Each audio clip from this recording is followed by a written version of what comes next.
사랑하는 성도 여러분, 그리고 진리의 말씀을 사모하는 모든 분들께 주님의 이름으로 문안드립니다. 오늘 우리가 함께 묵상할 말씀은 인류의 역사와 문학을 통틀어 가장 장엄하고 심오한 문장으로 손꼽히는 요한복음의 첫 구절입니다. 태초에 말씀이 계시니라. 이 짧은 한 문장 속에는 우주의 시작과 끝, 그리고 하나님의 구원 계획 전체를 꿰뚫는 거대한 서사가 담겨 있습니다. 이 귀한 말씀을 나누기 전 잠시 구독과 좋아요를 통해 이 채널의 사역에 동참해 주시면 감사하겠습니다. 여러분의 작은 손길이 하나님의 말씀을 더 널리 전하는 데 큰 힘이 됩니다.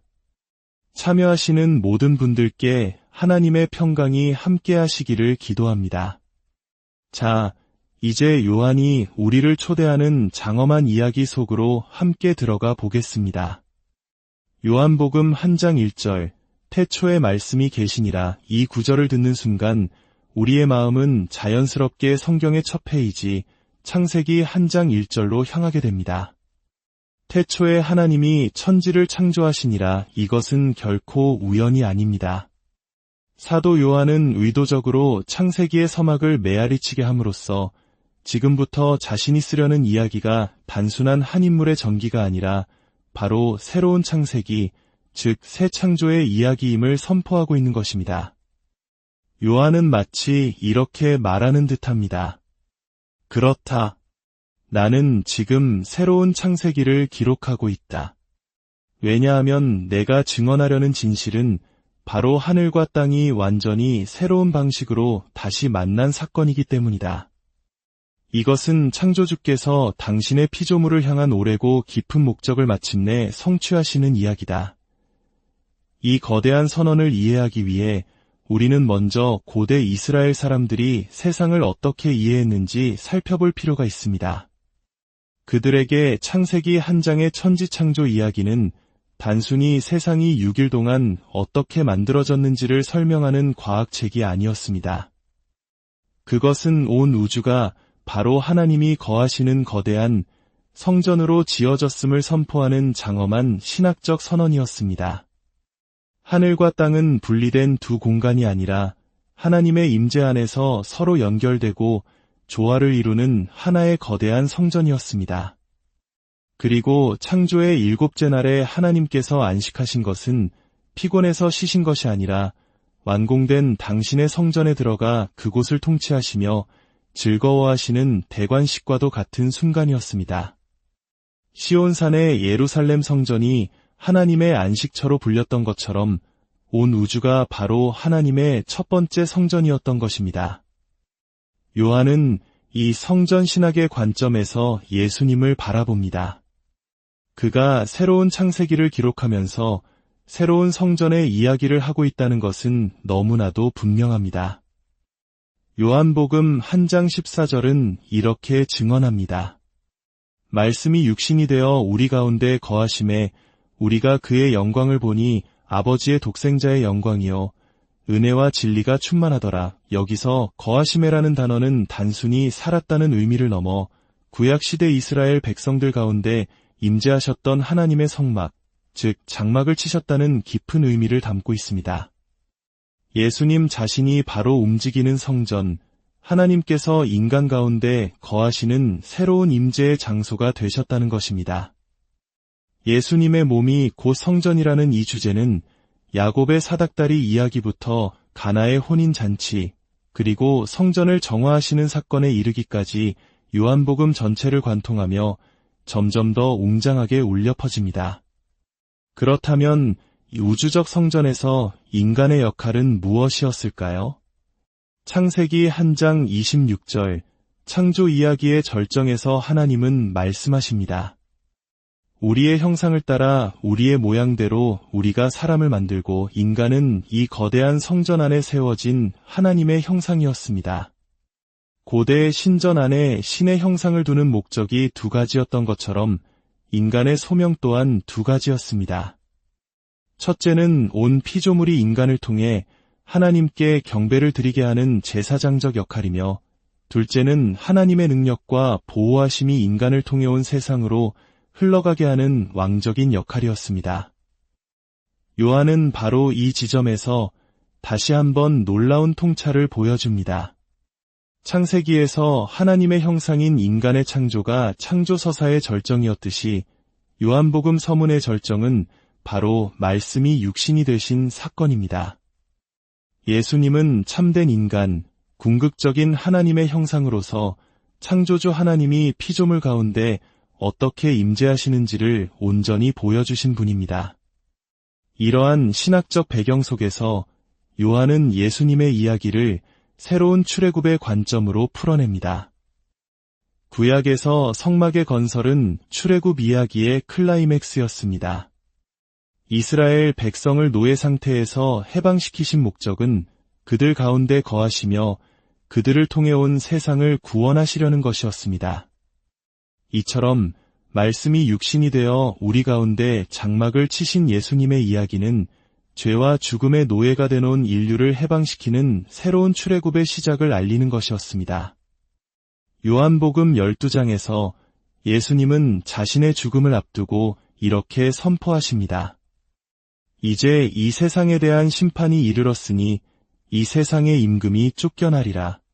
내가 땅에서 들리면 모든 사람을 내게로 이끌겠노라. 여기서 이 세상의 임금은 단순히 눈에 보이지 않는 사탄의 세력만을 의미하지 않습니다. 그것은 로마 제국으로 대표되는 하나님을 대적하는 세상의 모든 정치적, 군사적, 영적 권세를 포함하는 개념입니다. 예수님은 다윗이 골리앗 앞에 섰던 것처럼 이 거대한 세상의 권세와 홀로 맞서 싸우러 가십니다. 그분의 무기는 칼과 창이 아니었습니다. 그분의 무기는 십자가였습니다. 세상은 가장 강력한 무기인 죽음으로 예수님을 무너뜨리려 했지만 하나님은 당신의 가장 강력한 능력, 곧 창조와 새 창조의 능력으로 죽음을 이기시고 예수님을 다시 살리셨습니다. 이것이 바로 신약 성경이 말하는 속죄 신학의 심장입니다.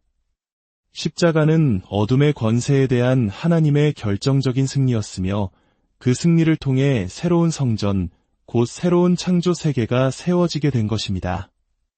이 모든 장엄한 이야기, 새로운 창세기와 새로운 성전, 새로운 출애굽과 승리의 서사를 하나로 묶는 마지막 주제는 바로 사랑, 곧 아가페입니다. 이 사랑은 막연하고 감상적인 감정이 아닙니다. 이것은 출애굽기와 신명기, 그리고 시편과 이사야서에 흐르는 하나님의 언약적 사랑입니다. 당신의 백성을 결코 포기하지 않으시고 실패와 반역에도 불구하고 끝까지 신실하게 약속을 지키시는 하나님의 사랑입니다. 요한복음 13장 1절은 말합니다. 세상에 있는 자기 사람들을 사랑하시되 끝까지 사랑하시니라. 이 구절은 이어지는 체포와 재판, 그리고 십자가의 모든 과정을 우리가 어떤 렌즈를 통해 보아야 하는지를 알려줍니다. 십자가는 하나님의 언약적 사랑이 가장 완전하고 충격적인 방식으로 드러난 사건입니다. 아버지와 아들 사이의 그 깊은 사랑이 온 세상을 구원하기 위해 기꺼이 자신을 내어주는 사랑으로 확장된 것입니다. 그리고 그 사랑은 부활하신 예수님께서 제자들에게 성령을 불어넣으시는 순간 새로운 차원으로 이어집니다. 이제 제자들, 그리고 교회가 바로 성령이 거하시는 새로운 성전이 됩니다. 에덴 동산에서 흘러나와 온 세상을 적셨던 생명수처럼 이제 새로운 성전된 교회를 통해 성령의 생명수가 온 세상으로 흘러가게 될 것입니다. 우리는 너무나 오랫동안 신앙의 세계와 우리가 발딛고 사는 현실의 세계를 분리하도록 배워왔습니다. 하늘은 좋은 곳, 땅은 언젠가 사라질 곳으로 여기며 신앙을 현실 도피의 수단으로 삼기도 했습니다. 하지만 오늘 우리가 살펴본 요한의 증언은 정반대의 이야기를 들려줍니다. 성경은 하늘과 땅이 처음부터 서로를 위해 창조되었다고 말합니다.